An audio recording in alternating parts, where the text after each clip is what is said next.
रूस यूक्रेन युद्ध में इन दिनों ट्रंप के 50 दिन के फॉर्मूले पर जबरदस्त कोहराम मचा हुआ है।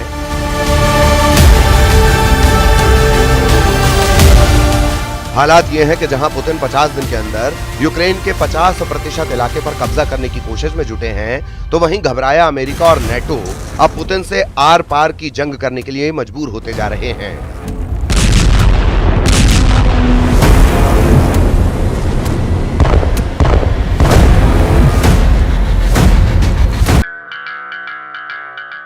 रिपोर्ट है कि ट्रंप ने यूक्रेन को बचाने के लिए जो 50 दिन वाले फॉर्मूले की धमकी पुतिन को दी थी, वो धमकी अब डोनाल्ड ट्रंप पर उल्टी पड़ गई है। 50 दिन में 50% कब्जा, सीक्रेट रिपोर्ट में ट्रंप खलनायक।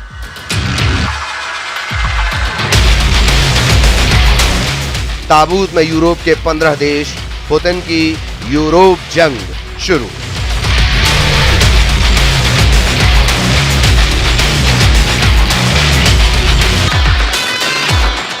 $1250 दिन की जंग में रूस को भले ही पूर्ण जीत न मिली हो, लेकिन राष्ट्रपति ट्रंप ने पुतिन को अगले 50 दिन का ऐसा मौका दे दिया जो रूस के लिए एक बड़ा जैकपॉट साबित हो रहा है।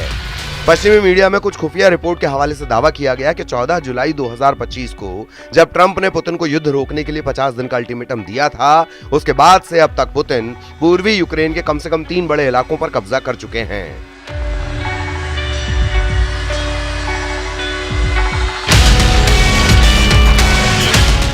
दावा किया जा रहा है कि पूर्वी यूक्रेन और पूरे यूक्रेन पर भीषण हवाई जमीनी हमले करने के बावजूद ट्रंप ने अब तक रूस पर बेहद सख्त प्रतिबंध नहीं लगाए हैं।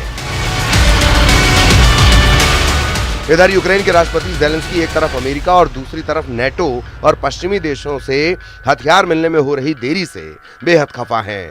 दावा किया जा रहा है कि पूर्वी यूक्रेन के डोनेस्क में पोक्रोवस्क शहर पर रूस का कब्जा हो चुका है।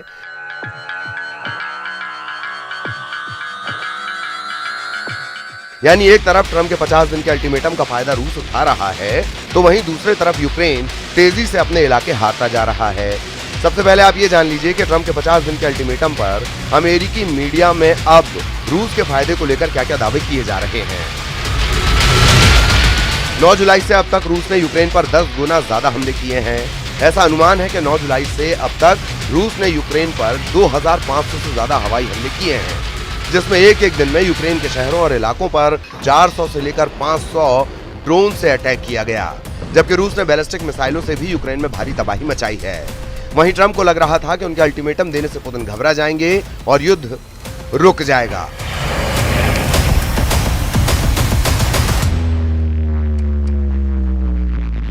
जरा देखिए कैसे ट्रंप के 50 दिन के फॉर्मूले की धज्जियां पुतिन उड़ा रहे हैं। राष्ट्रपति डोनाल्ड ट्रंप ने 14 जुलाई 2025 को कहा था कि अगर पुतिन 50 दिनों के भीतर या 2 सितंबर तक युद्ध समाप्त करने से इनकार करते हैं, तो रूस को कठोर प्रतिबंधों का सामना करना पड़ेगा।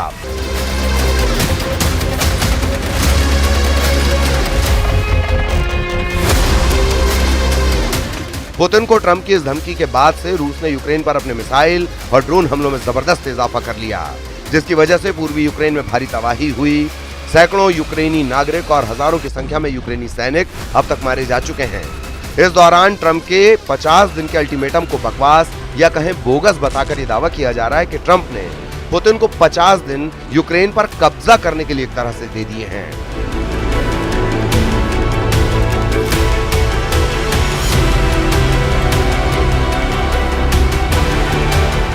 अब राष्ट्रपति डोनाल्ड ट्रंप ने व्लादिमीर पुतिन को दी गई 50 दिनों की युद्ध विराम की समय सीमा को कम करने की बात कही है, ताकि पुतिन के तूफानी हमलों को रोका जा सके।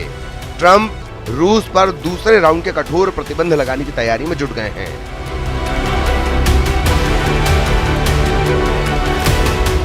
इधर होप फॉर यूक्रेन के सीईओ यूरी बोइचको ने अमेरिकी मीडिया को बताया कि पुतिन समय सीमा से पहले जितना हो सके उतना यूक्रेनी इलाका हासिल करने की कोशिश कर रहे हैं।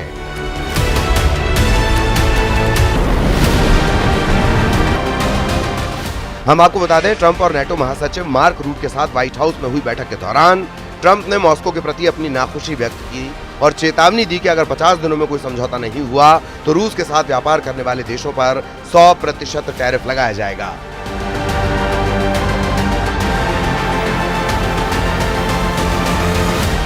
इधर युद्ध अध्ययन संस्थान यानी ISW ने 25 जुलाई को कहा कि रूसी सेना ने शायद यूक्रेन के पोक्रोवस्क के उत्तर पूर्व में नोवोइकोनोमचेने पर कब्जा कर लिया है ताकि डोनेट्स्क इलाके में रसद केंद्र को घेरने की कोशिश की जा सके, जिससे उन्हें नीपर की ओर पश्चिम की तरफ बढ़ने में मदद मिल सके। अमेरिकी थिंक टैंक का दावा है रूसी सेनाएं खार्किव इलाके में कुपियांस्क के उत्तर पश्चिम में आगे बढ़ रही हैं, जिसका उद्देश्य शहर को घेरना और वहां यूक्रेन की आपूर्ति क्षमता को जटिल बनाना है। अमेरिकी थिंक टैंक का यह भी अनुमान है कि रूसी राष्ट्रपति पुतिन अब यूक्रेन के सूमय, खार्किव और नीपर के कुछ हिस्सों पर कब्जा करने पर ध्यान केंद्रित कर रहे हैं, जिन्हें बाद में फर्जी जनमत संग्रह के जरिए रूस का हिस्सा होने का दावा किया जा सकता है।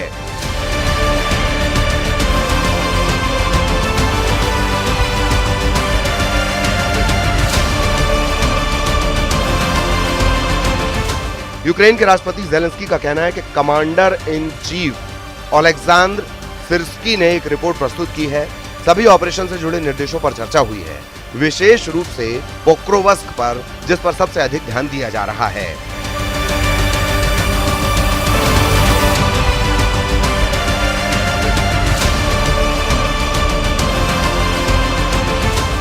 सूमय इलाके में हम सीमावर्ती क्षेत्रों में अपनी कार्रवाई जारी रखे हुए हैं। मैं रूसी क्षेत्र में कार्यरत अपनी सभी इकाइयों को भी धन्यवाद देना चाहता हूं। इधर रूस पिछले 10 दिनों से यूक्रेन पर बेहद तेज रफ्तार हमले कर रहा है।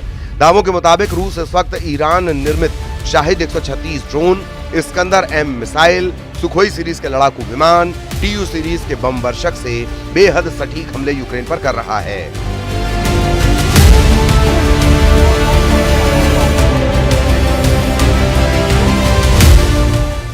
यूक्रेन का दावा है कि रूस ने नए इलाकों को इसलिए निशाना बनाना शुरू किया है ताकि यूक्रेन की अग्रिम सुरक्षा पंक्ति को तोड़ा और भटकाया जा सके।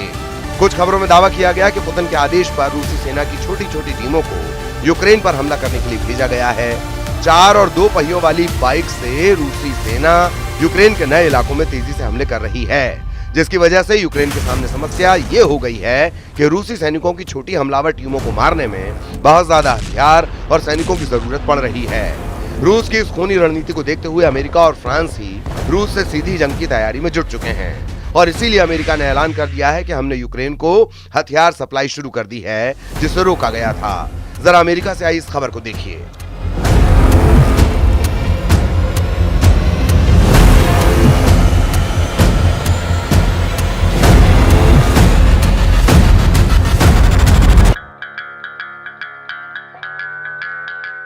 अमेरिकी अधिकारियों ने रॉयटर्स और एसोसिएटेड प्रेस को बताया कि यूक्रेन को तोपखाने के गोले और मोबाइल रॉकेट आर्टिलरी मिसाइलों की आपूर्ति फिर से शुरू कर दी है। डोनाल्ड ट्रंप ने दावा किया कि उन्हें नहीं पता कि पिछले हफ्ते शिपमेंट को रोकने का आदेश किसने दिया था। अधिकारियों ने नाम न छापने की शर्त पर बताया कि 155 मिलीमीटर आर्टरी गोले और GMLRS यानी मोबाइल रॉकेट आर्टिलरी मिसाइलें उपलब्ध करवाई जा रही हैं। पिछले हफ्ते रोकी गई शिपमेंट में 30 पैट्रियट मिसाइलें, 8500 155 मिलीमीटर आर्टिलरी गोले, 250 से ज्यादा सटीक GMLRS मिसाइलें और 142 हेलफायर हवा से सतह पर मार करने वाली मिसाइलें शामिल थीं।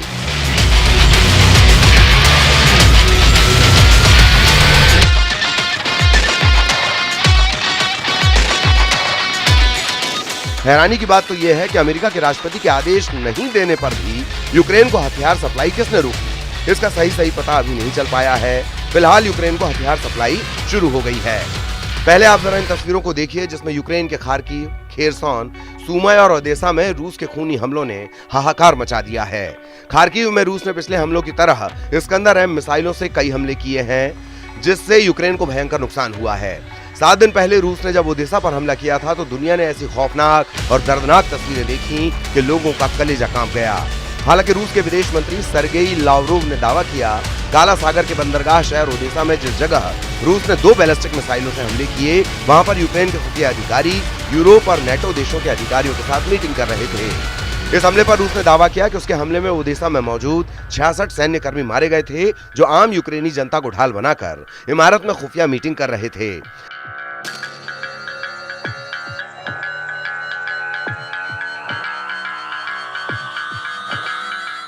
रूस ने इस हमलों से साबित कर दिया था कि यूक्रेन की तरफ से यूरोपीय देशों ने रूस के खिलाफ सीधी जंग शुरू कर दी है।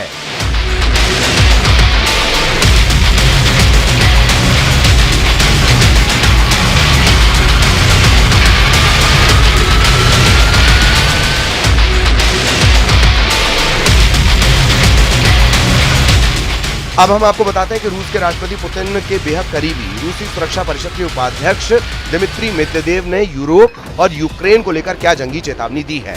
रूस के पूर्व राष्ट्रपति मेदवेदेव ने अप्रैल 2025 में ही यूरोपीय देशों को सीधी चेतावनी दी थी। दिमित्री ने धमकी देते हुए कहा था कि यूक्रेन में मौजूद यूरोपीय शांति सैनिक को रूसी सेना ताबूत में भेजेगी।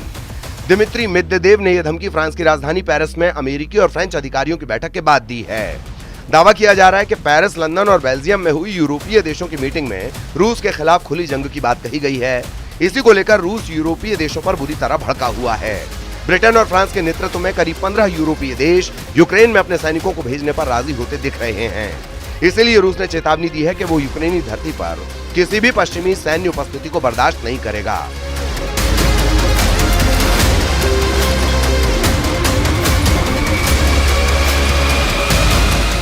दिमित्री मेदवेदेव ने पुतिन की तरफ से यूरोपीय सेना को चेतावनी दी है कि यूक्रेन की जमीन पर मौजूद एक भी यूरोपीय सैनिक जिंदा नहीं बचेगा।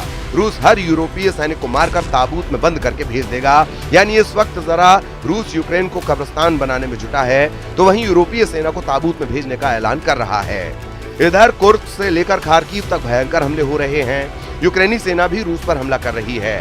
रूस के रक्षा मंत्रालय के मुताबिक उसके एयर डिफेंस सिस्टम ने रात भर में 6 रूसी इलाकों में 71 यूक्रेनी ड्रोनों को तबाह कर डाला है।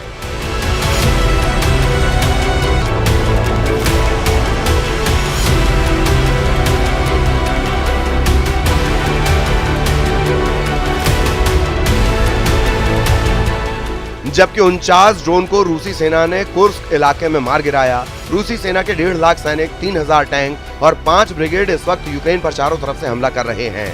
सबसे हैरानी की बात तो यह है कि रूस लगभग 1250 दिन से ज्यादा की जंग में यूक्रेन के 1,61,000 वर्ग किलोमीटर इलाके पर कब्जा कर चुका है, जो लगभग यूक्रेन की जमीन का 25 से 27% बैठता है।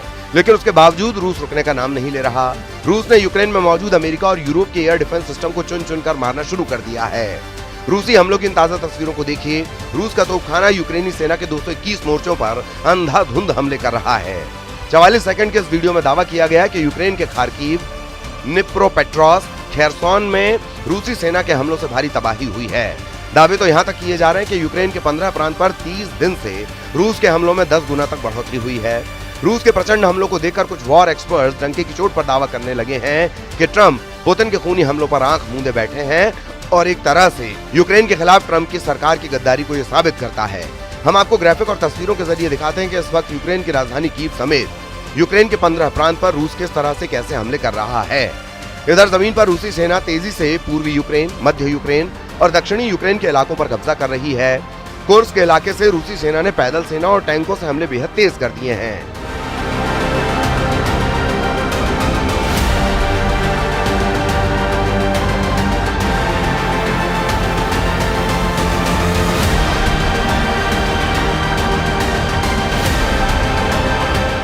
उत्तर कोरिया के सैनिकों के साथ मिलकर रूसी सेना ने पूर्वी यूक्रेन में कुर्स्क के इलाके से हमले किए हैं। लगभग 238 मोर्चे से यूक्रेनी सेना भाग चुकी है। एक रिपोर्ट के मुताबिक यूक्रेन के लगभग 27% इलाके पर रूसी सेना कब्जा कर चुकी है।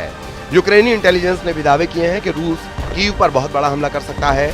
यूक्रेन के सूमे में 2 रूसी हवाई हमलों में 2 दर्जन से ज्यादा लोग 24 घंटे में मारे गए हैं। कुल मिलाकर हालात अब ये हैं कि ट्रंप का 50 दिन का जंगी फॉर्मूला यूक्रेन के साथ साथ अमेरिका और नेटो पर भी भारी पड़ने लगा है, जबकि पुतिन पूरे पूर्वी यूक्रेन पर कब्जा करने में जुटे हैं।